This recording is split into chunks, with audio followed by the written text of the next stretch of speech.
Chis Escudero, Senator Panfilo Lacson, Senator Erwin Tulfo, and Senator Joel Villanueva. Is there any objection?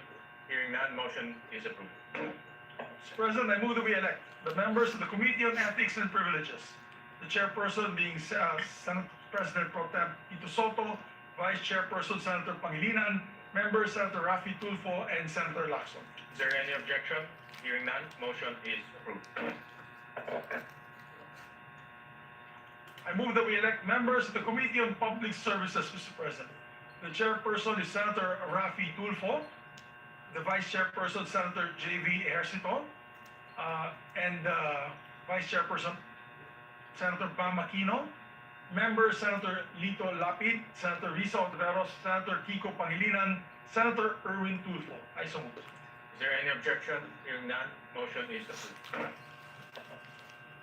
Mr. President, I move that we elect the members of the Committee on Local Government.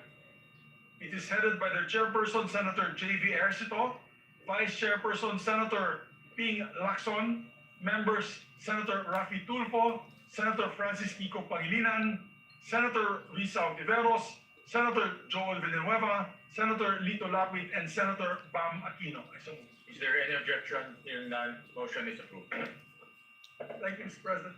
Mr. President, I move that we elect the members of the Committee on Migrant Workers, headed by Senator Raffy Tulfo, Vice Chairperson Senator Joel Villanueva, members Senator Lito Lapid, Senator Erwin Tulfo, Senator Bam Aquino, Senator Risa Ontiveros, Senator J.V. Ejercito, and Senator Kiko Pangilinan. I so move. Is there any objection? Hearing none, motion is approved. We ask for a minute suspension once again. Session suspended.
Hello.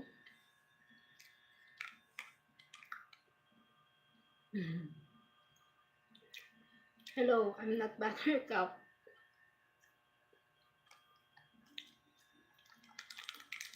Good morning. Let's eat breakfast. I'm from Philippines. Mabuhay. From Philippines. Let's eat. This is my only breakfast.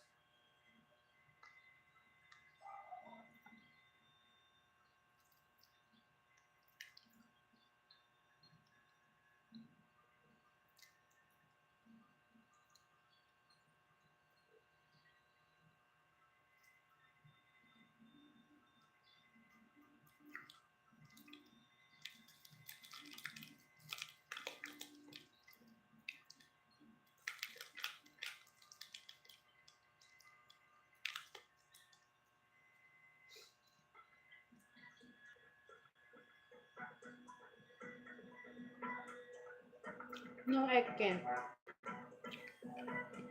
Only English in Tagalog. I can't speak Indonesian.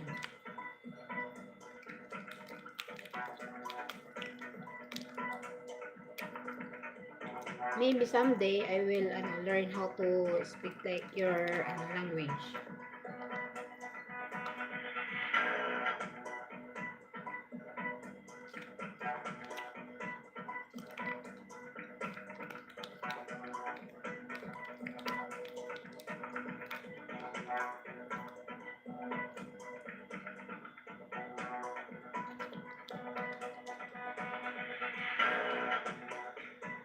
Session is. Thank you very much, Mr. President. I'd like to ask my colleagues for a bit of and verifying all the names na hindi magdodoble po, tsaka hindi po tayo sumobra. President, I'd like to ask my colleagues for a bit of patience because the lists were only given today and they're just verifying all the names na hindi magdodoble po, tsaka hindi po tayo sumobra sa allotted ratio natin, Mr. President. So, and I'd just like to reiterate the election of the JVC representatives pursuant to Article 8, Section 8 of the Constitution. I move to elect Senator Francis Pangilinan as the Senate representative to the Judicial and Bar Council. Vice Senator Rodante Marcoleta. I so move. Is there any objection? Hearing none, Senator Francis Pangilinan is hereby elected to the JBC. Mr. President, I move that we elect, or rather, I move that we retain Senator Joel Villanueva as chairperson of the Committee on Higher Education. And his vice chairman will be Senator Ejercito, members Senator Bamakino, Senator Kiko Pangilinan, Senator Rafi Tulfo, and Senator Escudero. I so move. Is there any objection? Hearing none, motion is approved. And I'd like to make a correction. In the Committee on Games, it's not Senator Rafi Tulfo who's the vice chairperson. It is Senator Erwin Tulfo. So noted. My apologies to the chairperson. As regards to the CA membership, Mr. President, for the record, that this representation and not of Senator I'm Soto watching or first Vice, session. we replace Senators Senate Tito Lapid first and Senator session. Martin Villar, respectively, for the record. So noted. Mr. President, we'd like to also elect the members of the Committee on Labor.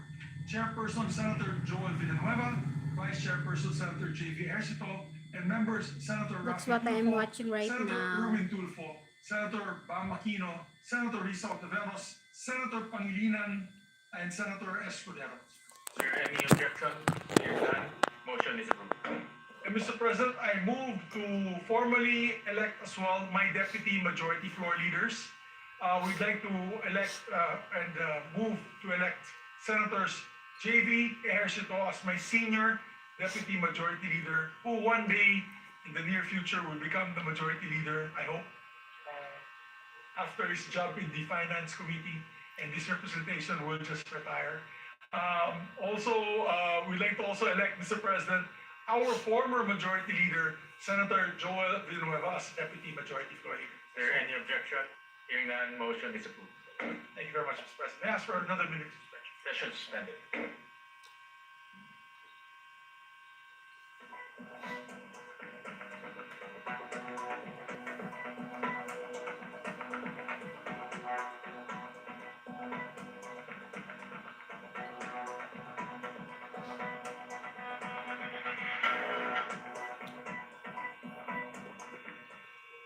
All right, we're still covering the Senate special session for you. The Okay, senators, good luck. Filling various committee chairmanships and memberships. This, of course, follows the election of Senator Sherwin Gatchalian as the new Senate President was Good installed luck. by 13 senators in today's special session. So far, we've heard some of the committee chairmanships to Senator Erwin Tulfo, who is heading the Senate Blue Ribbon, the Social Justice and Energy Committees, Senator Bam Aquino for Trade, Basic Education.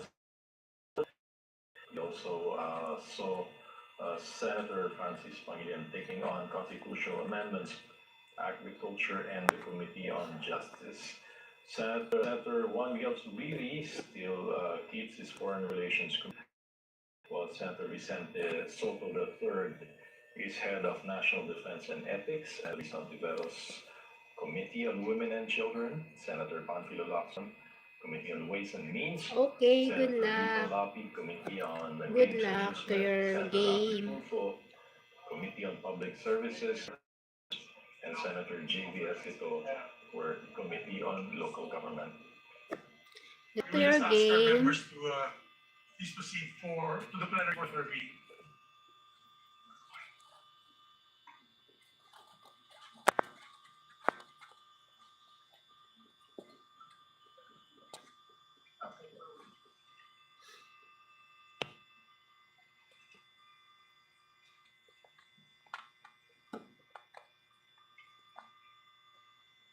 So, Mr. President, I move that we consider on third reading several bills, printed copy of which have been electronically distributed to the senators on May 25 and May 26, 20, in compliance with the 3-day rule of the Constitution. With that, Mr. President, I move to consider on third reading Senate Bill number 2092. This is the bill declaring Waling-Waling as our national orchid. Mr. President, I so. Is there any objection? Hearing none, number 209 on third reading is in order. Secretary, read the title of the bill. And I'm declaring the Waling-Waling Vanda Sanderiana as the national orchid of the Philippines. And proceed with the roll call vote. Roll call vote.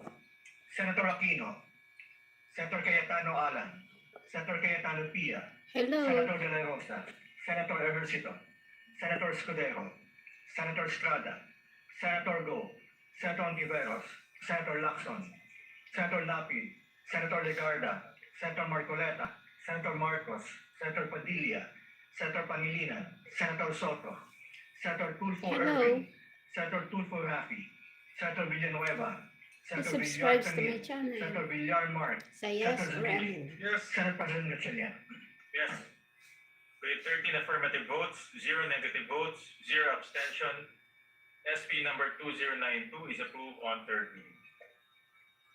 Thank you, Mr. President. Mr. President, I move to consider third reading House Bill number 6639. This is the bill granting Philippine citizenship to Benny Boatwright III. I so move. Is there any objection? Consideration of House Bill number 6639 on third reading is in order. The Secretary is And directed. before we proceed with our voting, Mr. President, I would just like to put on record, they were here 3 days straight in the last, before we ended the session, and I think they're back into training. So I think it's okay that we elect them in absentia because they deserve it, Mr. President. They were here 3 days before we ended session. Correct. In fairness to them, they were Yes, physically both- for 3 both, days. Members, It's not both. their fault that their citizenship was not considered last time, and I understand that they're now undergoing training Yes. and representing the country. Yes. Senator Tito Pangilinan is recognized. That is correct, Mr. President. They were here, a sponsor of the measure. They were here every day and witnessed the proceedings or the lack of proceedings. But then we will make arrangements, Mr. President, that when we convene for the SONA or perhaps that week of the SONA, that they come and visit us here in plenary, Mr. President. Both Benny Boatwright and Matt Ramos, Mr. President. I will take note of that. So we move to So, proceed with the roll yeah. call vote. The Secretary is directed to read the title of the bill and proceed with the roll call vote. An act granting Philippine citizenship to Benny Francois Boatwright III. Roll call vote. Honorable Senator Aquino, Senator Cayetano Alan, Senator Cayetano Pia, Senator De La Rosa, Senator Ejercito, Senator Escudero, Senator Estrada, Senator Go, Senator Ontiveros, Senator Lacson, Senator Legarda, Senator Marcoleta, Senator Marcos, Senator Padilla, Senator Pangilinan, Senator Soto, Senator Tulfo Erwin, Senator Tulfo Rafi, Senator Villanueva, Senator Villar Tamid, Senator Villar Mark, Senator Zaivynia, Senate President Gatchalian. With 13 affirmative votes, 0 negative votes, 0 abstentions, House Bill number 6639 is approved on third reading. Thank you, Mr. President. Mr. President, I move to consider as well for third reading vote House Bill number 6644, the bill granting Philippine citizenship to Matthew James Ramos. I so move.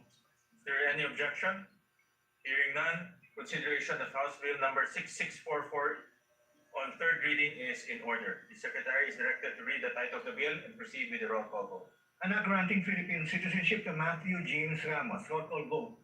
Senator Aquino, Senator Cayetano Alan, Senator Cayetano Pia, Senator De La Rosa, Senator Ejercito, Senator Escudero, Senator Estrada, Senator Go, Senator Ontiveros, Senator Lacson, Senator Lapi, Senator Legarda, Senator Marcoleta, Senator Marcos, Senator Padilla, Senator Pangilinan, Senator Soto, Senator Tulfo Erwin, Senator Tulfo Rafi, Senator Villanueva, Senator Villar Camille, Senator Villar Mark, Senator Zubiri, Senate President Gatchalian. Yes.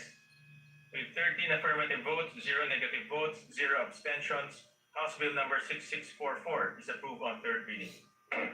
Thank you very much, Mr. President. Congratulations to the authors and sponsors of the three measures. Mr. President, I move that we dispense with the reading of the journals of the 68th and 69th session, May 26th and June 3, 2026. You consider the same as approved. Is there any objection? Hearing none, the motion is moved. Mr. President, now we take up a very important measure that our dear colleague, distinguished majority leader, had filed.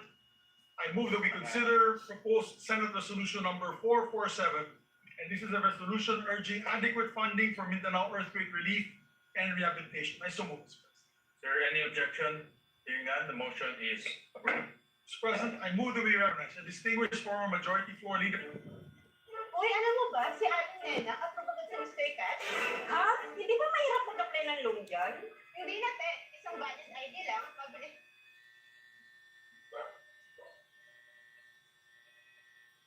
Senator Joel Villanueva. We recognize the distinguished gentleman from Bulacan. Thank you very much, Mr. President, our distinguished majority leader. Mr. President, distinguished colleagues, it is an honor to rise before this August chamber to sponsor proposed Senate Resolution number 447, urging the national government to ensure adequate funding and resources for the relief, rehabilitation, reconstruction, and recovery of communities devastated by the recent earthquake in Mindanao. Ginoong Pangulo, ang usapin po natin ngayon ay hindi lamang tungkol sa pondo. Ito po ay tungkol sa mga buhay na winasak ng lindol at sa ating tungkulin na tulungan ang ating mga kababayan na muli pong makabangon. Noong pong ikawalo ng Hunyo, isang magnitude 7.8 na lindol ang tumama malapit sa Sarangani Province. Sa loob lamang po ng ilang minuto, nagbago ang buhay ng daang-daang libong Pilipino. As of June 16, at least 68 lives have been lost. More than 1,000 have been injured, and over 30 remain missing. Mahigit 1 milyong individual o higit 330,000 families ang naapektuhan, habang halos 19,000 pa rin ang nananatili sa evacuation centers.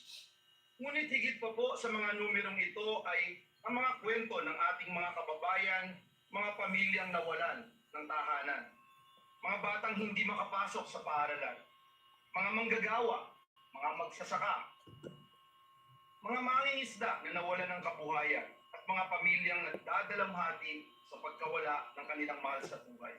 Mr. President, Mindanao is a pillar of our national economy. Ito po ay mahalagang pinagmumulan ng pagkain, produktong agrikultura at yamang dagat. Kapag naapektuhan po ang Mindanao, nararamdaman po ito ng ating buong bansa. Initial assessments estimate at least 1.13 billion pesos in damage to public and private infrastructure. And that figure is expected to rise, Mr. President, as assessments continue. Nasira po ang mga tahanan, paaralan, ospital at iba pang mahalagang infrastruktura. Ngunit ang mas malaki pong hamon ay ang muling pagtatayo ng mga komunidad.